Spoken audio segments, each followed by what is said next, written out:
Machine 5871. 12-ton multi-press. We're going to show you how to inch mode it and cycle it. So right now, this is the way you inch this press. Switch the key selector to inch. Have to crank. This is how you would set it up for your dies. It's a manually inch mode. Once you got it set, and you switch it over to cycle. We will cycle it, and then we'll show you tonnage on it.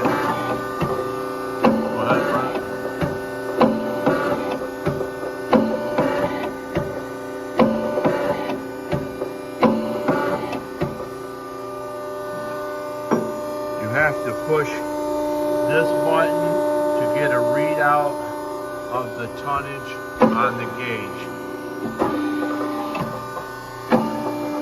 It is currently wired 230 volts. Open the panel box, Brett.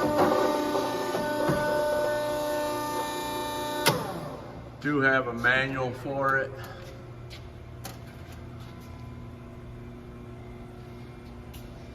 Two-hand operation.